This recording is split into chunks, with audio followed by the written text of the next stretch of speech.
Excusez-moi, mais c'est quoi cette écriture de merde? Pourquoi nous présenter la mort de Criston Cole en début d'épisode? Pourtant, il vit ses derniers moments dans la série. Pourquoi n'avoir pas mis cette scène en fin d'épisode afin de souligner ce moment épique? Pourquoi Rhaenyra laisse son plus grand otage rejoindre Harrenhal? Dans ce jeu d'échecs, Alicent représente littéralement la reine. Pourquoi la laisser rejoindre Harrenhal? Et pourquoi Corlys se fait prendre aussi facilement? Je pense que nous sommes face à une des pires écritures d'épisodes de cette saison. Et j'explique tout ça dans cette vidéo. Je vais te dire pourquoi tu es là. Je suis curieux de savoir ce que vous voulez. Notre grande guerre est spirituelle. Je sais qui je suis. Je vois des gens qui sont morts. Une nouvelle ère a commencé. Tu ne m'arrêteras pas. Silence! Et quel est ton nom? Le roi des mauvaises blagues. Et comment que c'est moi? Bien sûr, et je suis fait pour te comprendre. Avant de commencer, je tiens à remercier tous ceux qui s'abonnent à la chaîne. Ça me va droit au cœur. Merci de continuer à soutenir cette chaîne. Que dire d'autre? Le voyeur se souvient. Bien, commençons par le plus gros problème de l'épisode et probablement le plus évitable. Je parle ici du choix d'ouvrir l'épisode sur la bataille du Gosier. Ce n'est pas la bataille elle-même qui pose problème ici, c'est sa place dans la structure. On parle ici des derniers instants d'un personnage qui a marqué toute l'histoire de cette guerre. Un personnage qu'on suit depuis les débuts et la série choisit de nous balancer ça dès les premières minutes comme ça, à froid, avant même qu'on ait le temps de se réinstaller dans le récit. C'est un contresens total en termes de rythme narratif. Une mort de cette ampleur, un moment aussi chargé émotionnellement, ça se mérite, ça se construit et surtout ça se place en clôture.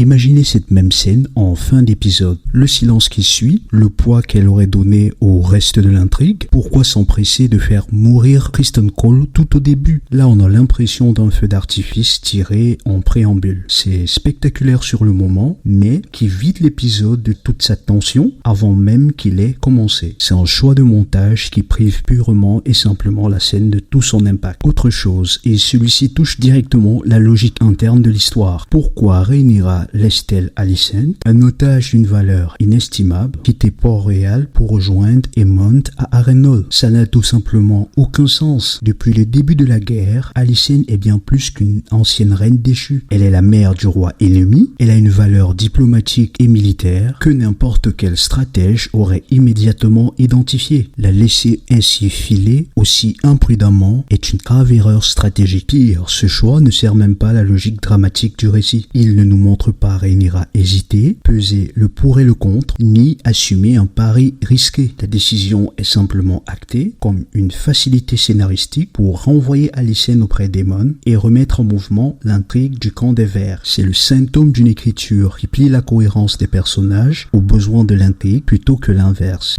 Et ça mène au troisième point, sans doute celui qui m'a le plus dérangé dans cet épisode, le cynisme presque incompréhensible du personnage d'Alicent. Faisons la liste. Elle trahit Aegon, son propre fils, en livrant la capitale à Rhaenyra. Elle trahit Aemond en révélant sa localisation à Rhaenyra. Elle trahit Helaena, sa fille, en dévoilant sa grossesse. Et pire encore, en exposant ses dons de voyance. Une information qui pourrait littéralement mettre la vie d'Helaena en danger, dans un monde où quiconque a des visions est perçu comme une menace ou un outil de pouvoir. Mais à quel jeu joue Alicent? Ce n'est en rien le comportement d'une mère. Et le pire, c'est qu'elle commet toutes ces trahisons envers ses propres enfants au profit d'une personne qui a tué son propre père. Il y a une dissonance complète entre les motivations qu'on prête au personnage, la protection de sa famille, la survie de sa lignée et ses actes concrets qui vont exactement à l'encontre de ses intérêts. Soit la série veut nous montrer une Alicent brisée, prête à tout sacrifier pour une forme de rédemption personnelle, soit c'est simplement une incohérence d'écriture qu'on maquille en complexité psychologique. Et pour l'instant, rien à l'écran ne permet de trancher.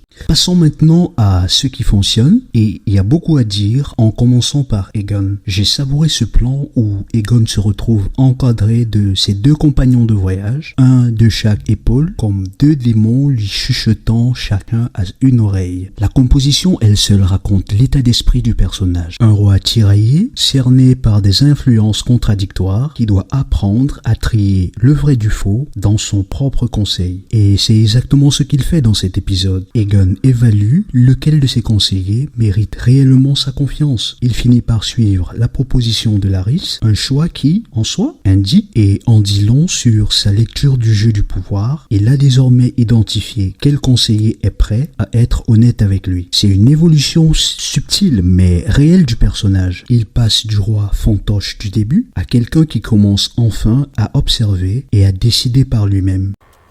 Nous irons à Essos dans ce cas.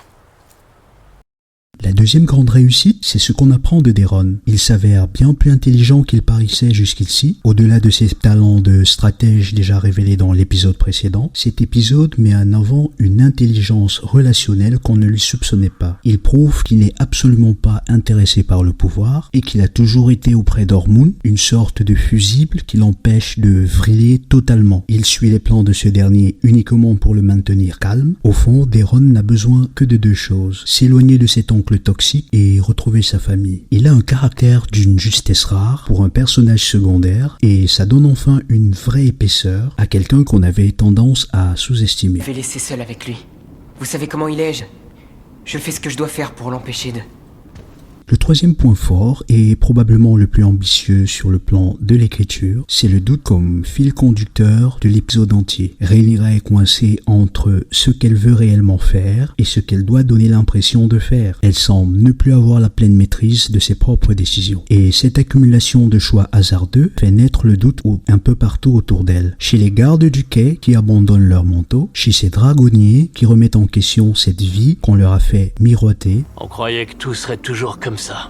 Cette fragilité atteint même son conseil. Quand Daemon avait choisi de cacher la véritable identité du menteur, de voleur de moutons, il commence véritablement à se lasser de cette inaction généralisée. Le doute s'installe aussi dans l'esprit de Mysaria, qui, en ne révélant pas la grossesse d'Helaena, laisse volontairement une porte ouverte du côté du camp des Verts. Et avec l'accumulation des demandes incessantes de ces sujets, le doute finit par s'installer dans l'esprit de Rhaenyra elle-même. Elle doute de sa propre capacité à gouverner, a conduit la scénographie, les beaux plans, le jeu des acteurs. Le vrai problème de cette saison reste l'écriture de ses personnages. House of the Dragon a les personnages pour être une grande série, mais il lui manque encore la rigueur pour en être une. Dites-moi en commentaire si vous partagez mes avis sur cet épisode et n'hésitez pas à liker et à vous abonner pour la suite de la saison.